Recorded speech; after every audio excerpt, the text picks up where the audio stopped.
अस्सलाम वालेकुम एवरीवन, कैसे हैं आप लोग। उम्मीद है सब खैरियत से होंगे। जैसा कि आपको पता है, पिछले व्लॉग्स आपने देखे होंगे। पाकिस्तान की तैयारियां जो थी वो मैं काफ़ी अरसे से कर रही थी। पैकिंग वगैरह भी शुरू हो चुकी थी। शॉपिंग का व्लॉग भी आप लोगों के साथ शेयर किया था और बड़ी खुशी खुशी जा रही थी। हमारी टिकट्स भी बहुत पहले से बुक हो चुकी थी। बस ये बात है कि इंसान को कुछ नहीं पता होता कि जो वक्त है वो कैसे चेंज होने वाला है या क्या होने वाला है आगे।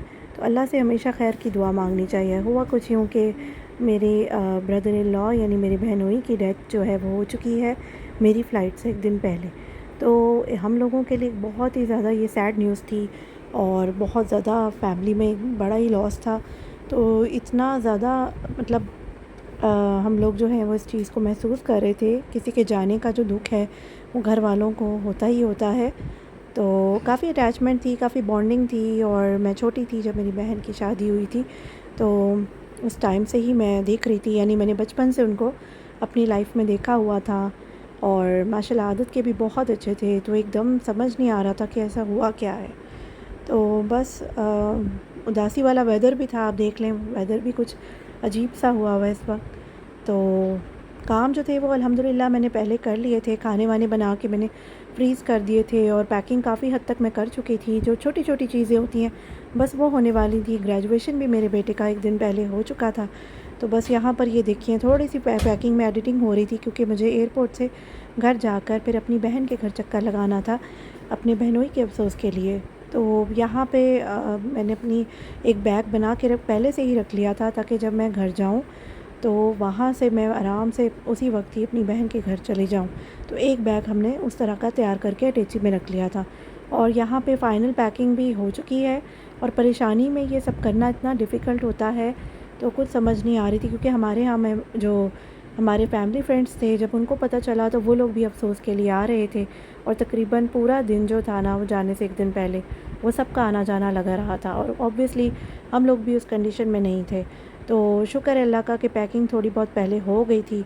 तो बस ये कि उसके बाद ही फिर मैंने लास्ट डे में थोड़ी बहुत जो रह गई थी वो कंप्लीट कर ली। तो अब हम लोग एयरपोर्ट के लिए निकल गए थे और वही बात है ना कि इंसान सोचता कुछ है और हो कुछ जाता है। सोचा तो और तरीके से जाने का था, लेकिन अल्लाह को शायद यही मंज़ूर था। तो बस अब वो जो जाने का सफ़र था वो ज़ाहिर है उस तरह से खुशगवार नहीं था जैसे हम लोग पहले से एक प्लान कर रहे थे या एक्सपेक्ट कर रहे थे। तो किसी को भी नहीं पता होता बुरी घड़ी का। अल्लाह ताला सबको बुरी घड़ी से महफूज रखे। थोड़ी थोड़ी बारिश भी शुरू हो गई थी और एयरपोर्ट जो है वो हम लोग पहुंच चुके थे। तो रास्ते में बस ये कॉफ़ी ले ली थी बच्चों ने। तो उसके बाद फिर हम लोगों ने अपने जो बैग्स हैं वो कार्ट में लोड कर दिए थे और मैं अपने हस्बैंड का वेट कर रही थी कि जल्दी से वो गाड़ी को पार्क करके आ जाए तो फिर हम जाके अंदर चेक इन कर लें। यहाँ पर अल्हम्दुलिल्लाह चेक इन का थोड़ा सा ये अच्छा होता है कि हस्बैंड जो है वो तो करवा देते हैं, क्योंकि मैं और बच्चे हमेशा अकेले ही जाते हैं पाकिस्तान, तो ये वाले काम फिर मुझे नहीं करने पड़ते। तो बस चेक इन हो गई थी और सिक्योरिटी के बाद भी फिर हम लोग आके बोर्डिंग का वेट कर रहे थे। तो यहाँ पर हम लोग बैठे हुए थे और फ़्लाइट जो थी वो तकरीबन 1 घंटा लेट हो गई थी अपने जो स्केजुअल टाइम है वहाँ से। तो बस हम लोग यहाँ पर बैठ कर वेट कर रहे थे और उसके बाद फिर बोर्डिंग जो थी वो स्टार्ट हो गई, जिसकी बहुत लंबी लाइन थी। उसके बाद अल्हम्दुलिल्लाह प्लेन में हम लोग बैठ गए थे और बस वही बात है कि बच्चे जो थे उनको तो कुछ ना कुछ करना ही था। तो उन्होंने अपनी स्क्रीन्स जो थी उन पे कुछ ना कुछ लगा लिया था एंटरटेनमेंट के लिए, क्योंकि ज़ाहिर है बच्चे तो बच्चे हैं और सफ़र जो है वो भी लंबा था। हम लोग भी बहुत ज़्यादा थक चुके थे और 11 बजे की फ़्लाइट थी और 12 बजे जो है वो ये चलना शुरू हो रही थी। टेंशन मुझे ये थी कि दुबई में मेरा 2 घंटे का स्टे था, तो बस मुझे ये था कि वो फ़्लाइट जो है वो मिस ना हो। तो अब यहाँ पे प्लेन जो है उसका चलने का सफ़र शुरू हो चुका था। तो बस परेशानी की हालत में भी देख लें, मैंने आप लोगों के लिए छोटी सी वीडियोस जो हैं वो क्लिप्स बना ली थी। तो यहाँ पे जो मेरे जनाज़ा था मेरी बहनोई का वो पहले ही हो चुका था उसी दिन ही। तो हम लोग जो हैं वो तकरीबन 2 दिन बाद ही एक तरह से पहुँचना था। तो यहाँ पे बच्चों को जो था वो मील मिला। मेरे बेटे का किड्स मील पहले से ही स्केजुअल किया हुआ था। तो किड्स मील में मैं आपको दिखा रही हूँ इस दफ़ा क्या था। इस दफ़ा इन्होंने चिकन के स्टेक्स दिए हुए थे, पास्ता दिया हुआ था, साथ में बन था, क्रीम चीज़ थी, जूस था, चिप्स थे, इस तरह की चीज़ें। और जब हमारा खाना आया तो उसमें ये छोटे से स्नैक्स भी थे और साथ में ये देखिए राइस है, थोड़ी वेजिटेबल है और क्रीमी हांडी है। खाना खाने के बाद बस फिर इन्होंने हमें चाय सर्व कर ली और अब बहुत सख्त नींद आ रही थी, तो बस बच्चों को सेट कर लिया था। और जब इन्हें लाइट्स वगैरह ऑफ़ करे तो फिर हमने थोड़ी देर के लिए आग जो है वो लगा ली थी। जहाज़ में ज़ाहिर है इतना लंबा तो नहीं इंसान सो सकता, तो ये बात है कि बस परेशानी भी चल रही थी। पहले भी एक दफ़ा मैं इसी तरह पाकिस्तान गई थी, जब मैं फ़र्स्ट टाइम मैंने जाना था, तो हुआ ये कि मेरे अब्बू जो थे वो एकदम बीमार हो गए थे और हमें एकदम परेशानी हो गई थी और जल्दी जल्दी में हमने फ़्लाइट बुक की। और इसी तरह परेशानी के लेवल जो था ना वो मेरा ट्रैवलिंग में था। और बस उस वक्त मुझे ये नहीं पता था कि मैं जब पहुंचूंगी तो क्या होगा, क्या किस सब खैरियत होगी या नहीं होगी। बहरहाल ये बहुत ज़्यादा मुश्किल होता है परदेसियों के लिए जब इस तरह की सिचुएशन के साथ पाकिस्तान आए, या फिर जब अपनों को खो दें और आप परदेस में ही बैठे रह जाएं। दोनों ही फेज़ अपनी जगह बहुत ज़्यादा मुश्किल है। अब हम लोग दुबई में लैंड कर लिए थे और वहाँ पे हमारा 1 घंटा ही रह गया था, जो जल्दी से हमारा हो गया। उन लोगों ने बोर्ड साइंस के साथ हमें हेल्प कराई, जल्दी जल्दी काम सब हो गए और अब हम फाइनली पाकिस्तान जाने वाले जहाज़ में बैठ गए। यहाँ पे मेरे बेटे का किड्स मील आया, तो इसमें ये देखें रेड वेलवेट केक है, जूस है, बिस्किट्स हैं और उसके अलावा यहाँ पर इन्होंने किड्स का जो मील है वो भी दिया हुआ है। और हम लोगों का जो खाना था उसमें कोक थी और साथ में मैं आपको दिखाती हूँ हमारा मेन्यू। ये राइस इनके बड़े अच्छे थे, मतलब मटन बिरयानी थी और साइड में दाल थी और इसमें कैशेज़ और ब्राउन प्याज भी ऊपर से डली हुई है।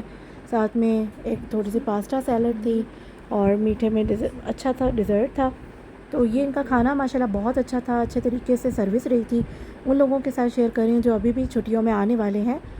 तो बस अब लाहौर आने का टाइम था। रास्ते में मैंने अपना कनेक्शन नेट का लिया हुआ था ताकि व्हाट्सएप पे फैमिली के साथ कनेक्शन रहे, अपडेट करती रहूँ कि कब फ़्लाइट टाइम पे पहुँचेगी और थोड़ा सा आसरा भी होता है जब आप अपने प्यारों के साथ कनेक्ट रहें। फ़ाइनली हम लोग लाहौर जो है वो लैंडिंग हो रही थी हमारी, तो मैं आपको थोड़ा सा लैंडिंग का जो सीन है वो यहाँ विंडो से दिखाऊँगी। दूर से ही लाइट्स नज़र आना शुरू हो गई थी। तो ये भी एक सीन होता है जब हम पहुँच रहे होते हैं पाकिस्तान, तो बड़ा अच्छा फ़ील होता है कि अपने मुल्क में वापस आ रहे हैं और अपने प्यारों से, अपने घर वालों से मुलाकात होगी। तो बस यही होता है कि अल्लाह सबको खुशियों के साथ लेकर जाए और परदेस में भी जो रह गए हैं उनको ये वाला गम ना दिखाए। तो फाइनली अब खैर आफियत के साथ हमारी लैंडिंग हो गई थी और उसके बाद फिर मुझे मेरे जो घर वाले थे वो पिक करने के लिए आए हुए थे। तो बस मैं फाइनली अपनी अम्मी के घर आ गई और यहाँ पे हमने सामान वगैरह सेट किया। भूख हमें बिल्कुल नहीं लग रही थी, जहाज़ में हम लोग खाना खा चुके थे। तो आप ये देखिए सारे बैग्स वगैरह यहाँ सेट हो गए हैं। तो बड़ा उदासी का समा भी था, दिल तो ज़ाहिर है किसी चीज़ में नहीं लग रहा था, लेकिन वही बात है कि बस ये भी टेंशन थी कि सफ़र खैरियत से गुज़र जाए और अल्हम्दुलिल्लाह वो गुज़र गया। उसके बाद बस फिर गर्मी बहुत थी, एसी वेसी चला के हम लोग तो सो गए थे क्योंकि सफ़र की थकावट भी थी और नेक्स्ट डे फिर जाना था बहन की तरफ। तो ये पैकिंग वगैरह हो चुकी थी, इसलिए इत्मीनान था, हम लोग आ गए। तो उसके लिए 2-3 दिन मैं यहीं रही थी और उसके बाद फिर हम लोग जो है वो कब्रिस्तान भी गए। तो वो भी मैं आपको दिखाऊँगी अपनी बहनोई की कब्र। हम सब के लिए ये बहुत बड़ा गम है और ज़ाहिर है अच्छे लोग जब चले जाएँ तो बहुत दुख होता है। तो बस अब हम लोग जो हैं वो कब्रिस्तान जा रहे थे क्योंकि हमने कब्र पे भी जाना था। बस ये बात है कि सडनली किसी की डेथ हो जाए बिल्कुल यकीन नहीं आता कि ऐसा हो भी गया है, और वाकई ऐसा था, किसी को यकीन नहीं आ रहा था कि इस तरह का जो सानिया है वो हो गया था।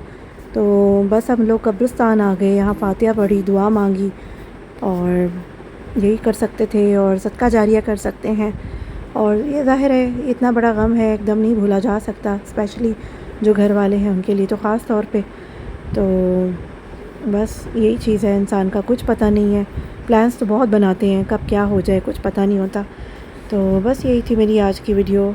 तो फिर इंशाल्लाह कोशिश करूँगी जल्द आप लोगों के साथ नया व्लॉग शेयर करूँ। दुआओं में याद रखिएगा, अपना बहुत ख्याल रखें। फिर मिलते हैं अगली वीडियो में। अल्लाह हाफ़िज़।